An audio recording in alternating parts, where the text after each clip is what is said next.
Today we're talking to St Albans City manager Ian Allinson at the Gallagher Stadium, where the Saints have gone down to a 4-0 National League South defeat to Maidstone United. I thought that first half at the end, when Maidstone scored twice, they had a comfortable 2-0 lead. I thought they were second best for long stretches of it, but we didn't really test the keeper and we got punished at the other end. I think you did right, David. I think that was, we were just speaking about it there, when we've had our good spells again, we haven't punished teams. And it's been really probably a story of our season so far. I mean, on Tuesday at Worthing we had a good spell and we managed to score 3 goals. We've had two really good chances today. 0-0, haven't taken them, and totally against the run of play. They've put a cross in the box. I think it's got a deflection. The fella, to be fair, did he mean to put it in that head? It's sort of come off his head and it's gone into the top corner and you're 1-0 down, and then you think, you know, which way did we go? And then I felt for 20 minutes after that we did very well again. We came back into the game. I felt comfortable. Looking at the watch to say let's get in at half time at 1-0. We can get back in this game, and then unfortunately we've had a situation where, you know, Dean's made a mistake, but you know, can't. At the end of the day, Dean's been excellent for us so far this season. So it's difficult, and we're 2-0 down, and then it's about building confidence up. And I felt we started the second half well, 15 minutes. Though we didn't really go and penetrate them. Joe got in once down the right-hand side.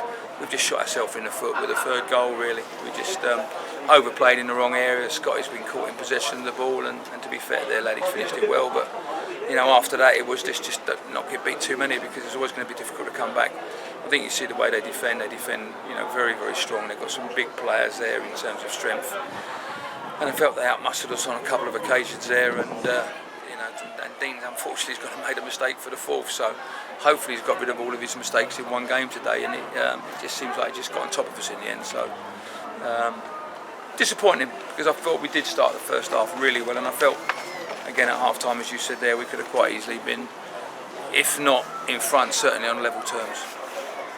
You mentioned where you highlighted the errors there for the 2nd, 3rd and 4th goals. As you say, also the last half hour we didn't show an awful lot. But Maidstone 4-0 makes them sound really good, but I didn't think they were one of the best sides we played this season, funny enough. No, I think you also got to look at, you know, I just spoke to a few of the players there, and you know, Scotty's third full game in 8 days, Solomon's third full game in 8 days, Zane's 2nd game in 5 days, twice on an AstroTurf since Tuesday.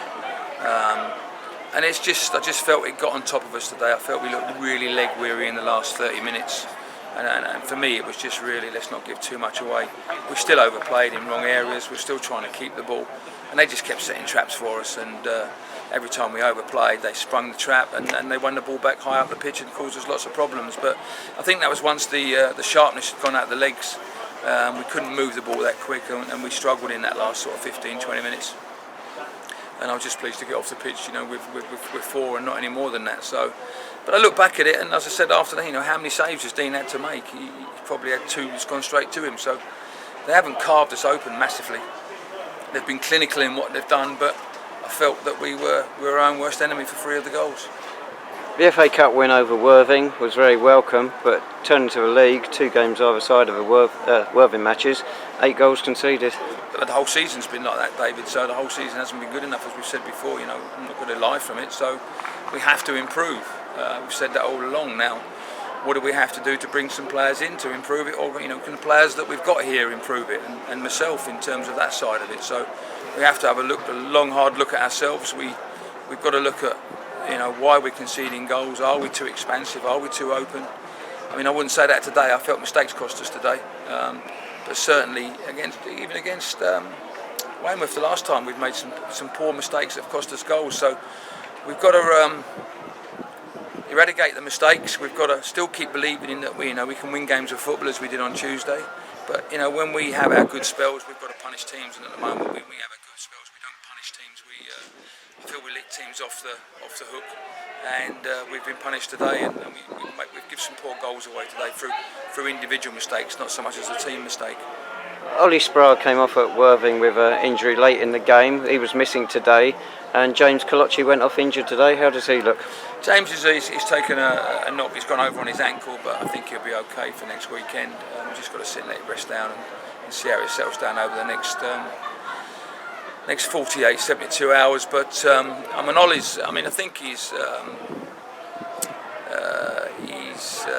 calves not too bad, but he's gone down with the flu, so we just wanted to keep him away from the club and away from the change room today, because he was feeling like on Thursday night he had the sweats, hot and cold sweats, and just wanted to keep him away from the change room. So they're silly bringing him in if he's not well. So that's the reason why he wasn't involved today. Well, back in FA Cup action next Saturday away to Weymouth. Obviously they beat us 4-1 down the park a couple of weeks ago. It's going to be difficult, Ian. Yeah, especially as I said, our league form hasn't been great. So we've got to make sure we go there and make life difficult for them.